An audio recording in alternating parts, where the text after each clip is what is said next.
Good morning, folks. Now, I'm going to try and make this quick as I can. Excuse this crazy t-shirt. My grandson got me this. I'm currently working on my laptop right now, so I thought let me just do a quick response video to a Dr. Umar video I was just watching, and other videos like on that same subject about black men dating outside their race and yada yada yada. Excuse me. As as the saying went in the 90s, let me clear my throat. Right. Let's talk about Dr. Umar quickly. Though I agree with some of the points he made in terms of marriage is a financial institution, and let's use the word community. The black community has a ways to catch up to the rest of the other communities as such, right? I agree with that and I understand where he's coming from with that. However, my only bugbear is the lack of acknowledgement of a lot of black men's lived experience. Now, this doesn't apply to all black men, but there are a section of black men, such as myself, who are out there and no one wants to talk about their lived experience. Even though I've made videos about it, I've talked about my personal experience, and nobody in all the time, I have a very small channel, I understand, but no one acknowledges my lived experience. It's like a forbidden fruit. Nobody wants to talk about it or shy away from it because I suspect it puts the onus on the women at hand, and that's the 11th commandment: thou shalt not criticize a woman. Now, what am I talking about if you don't know what I'm rambling on about, right? The lack of acknowledgement, that is, there are a section of black men, such as myself, who simply receive a warmer welcome from women outside of his race most of the time. And as a result, he's drawn to where he feels he's more welcome because of the welcome he's used to getting outside of a race. Now, this does not negate the positive response that he seldom gets from black women such as myself. You know, I've dated black women and I've got some wonderful black female friends, and I know there are some wonderful black women out there. I am not denying that their existence at all, and I know there are few out there that would date a guy such as myself. However, I am not really talking about them. I'm talking about what I perceive as the majority who would not give me the time of the day. Now, that's fine. That is fine.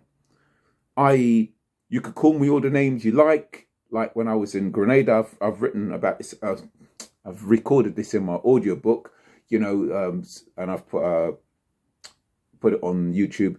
The chapter 26 in my audiobook, Too Black and Ugly. Now, when I was in Grenada, you know, a few women out there took delight in calling me black and ugly. Again, that's fine. That's their choice. But the irony is, the so-called enemy in terms of like Poland, which is known for it has the reputation of being a racist country. Spain has a reputation for being a racist country. Italy has a reputation for being a racist country. You know where I'm going with this.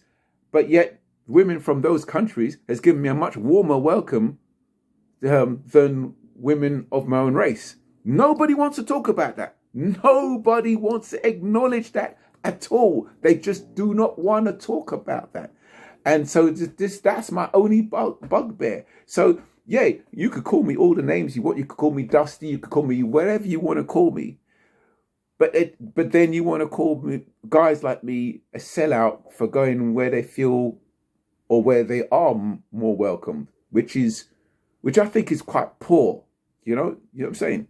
You know, so you give the women who give us guys a hard time, calling us names, being cold and unwelcoming to us. You give them a pass, but you focus your attention on us guys, which I think is unfair.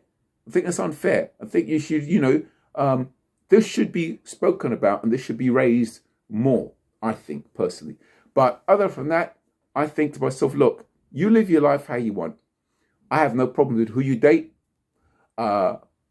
it's none of my damn business. But all I say is, look, all I say to the women in question, look, if there's a guy that you would have nothing to do with, that's fine. But if he finds happiness somewhere else and it happens to be a woman of a different race, well, let him be happy. Leave him alone. If you've got nothing, you can't really say anything about his decisions.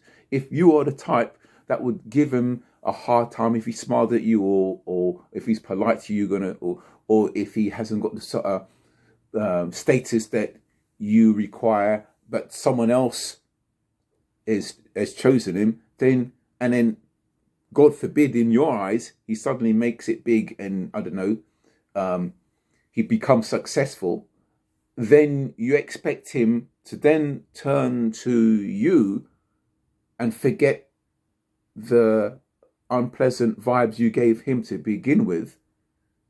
Now he's got money.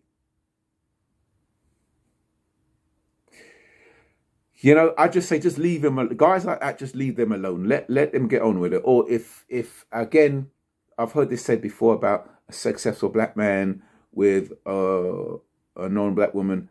Okay, I think you should maybe ask more questions first before you jump to conclusions. Ask, why is he with her? What event has led up to that situation? I think that'd be a more fair and intelligent question to ask, really, rather than to jump to conclusion and say, oh, he hates black women and he doesn't want anything to do with them, because that may not necessarily be the case. You see what I mean? You need to find out the information before you jump to conclusion. Anyway, right, I said I was going to make this a quick video, 6 minutes. It's verging on getting long, so I'm going to come off and get on with my downloading I've got to do. Okay, thank you very much. Okay, bye.